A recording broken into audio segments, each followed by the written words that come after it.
gosh, okay, it's Saturday and it's about noon. We're get all set up and it's time to do a video. The last day of the show, we're downtown on Western Avenue in Kentucky in Petaluma. Last day of the event. We're going to have to pack up and go home tomorrow, so I'm going to do a quick video on what the television people were doing this morning about the graffiti cars and the graffiti equipment and the graffiti stars, and they've got us set up here on Kentucky. So I'll start at the top of the street with Jim Bergstrom's 41 Ford pickup, and as you can tell, there's an awful lot of people, so I'm going to do the best that I can by showing off the cars. And we've got the Citroen. Jerry found this car a couple of years ago, brought it to the show last year, we missed it, and is in the process of going to try to renovate it back to its original state in the movie. We've got John Furr's police car, and actually they own two of them. This one goes on tour. This is the Petaluma police car to reenact most of the police scenes that were in the movie. And I think Jerry has the other one that they pulled the axle out of in the 35-year reunion. So moving on down the line here, we'll go down to the 51 Merc. And of course we all know that's him and Crystal Shimon.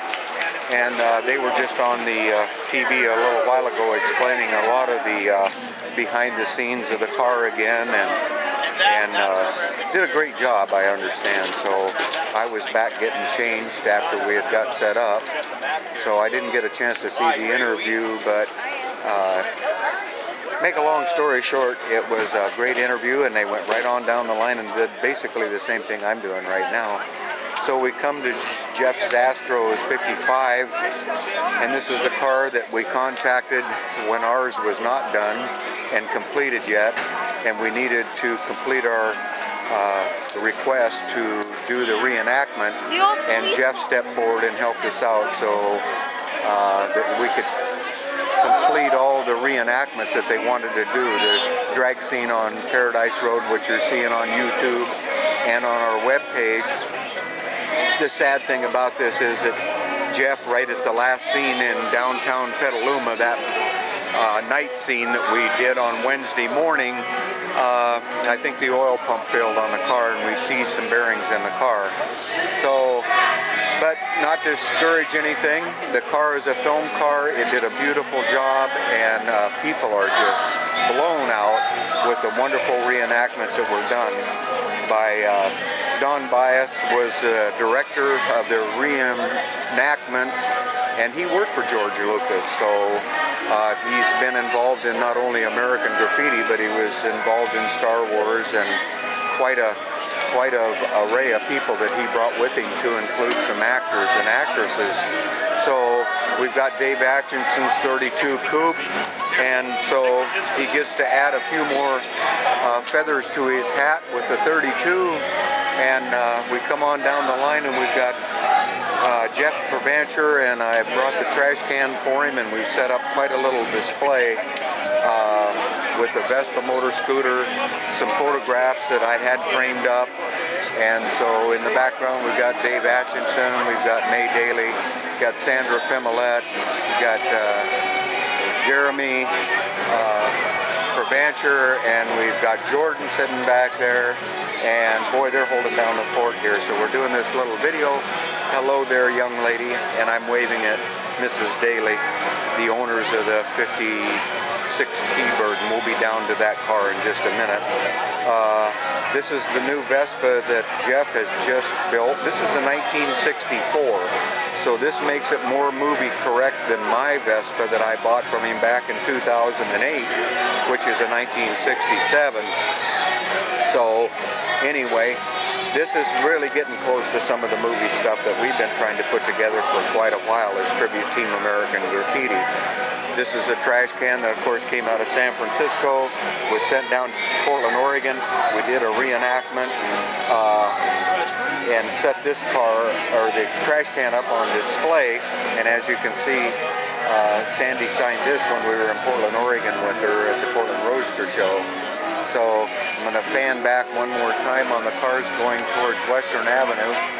And just to give you an idea, I'm going to lift up and see the people coming down the streets. This is a very, very large show for the 40th anniversary. I think everybody's pleased. We're sweeping through to Candy Clark's booth. She's been signing autographs since about 8:30 this morning, and so it's just great to have her back for the 40th reunion. And we got this set up for her this morning, and so she's right on it, signing autographs, and we'll get back and do a quick interview with her in a minute.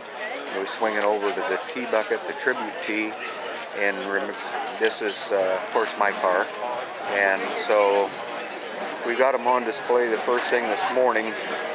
The picture in front of the car, of course, is from downtown Petaluma Boulevard, and in the script it said this is where the cars were sitting, that they go out and chase girls from this location. So this is part of the movie clip.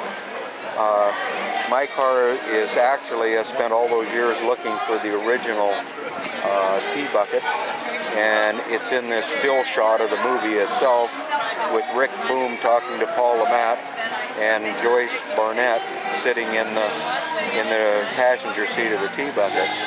So we swing on over, and I can just pick up Clay in the background back there. Clay Daly, the owner of the 56 T-Bird, the original car that was in the movie, and this is the one that Suzanne Summers was in, of course. And so we've had the wonderful opportunity of working with Clay and May Daly in Boise, Idaho, and we worked with them in Reno, Nevada. So this is just a real treat to get back here and see them again, and especially for the 40th anniversary. So this is really good. I'm going to swing back now, and I see where Candy's opened up just a little bit, and I'll see if I can't get her to wave a little bit to us. So as we're filming, so nope, she's in the process of a picture being taken. So there we go. And I won't bother. We'll move on down. I'll close this, and we'll try to get some shots of the cruise later on this afternoon.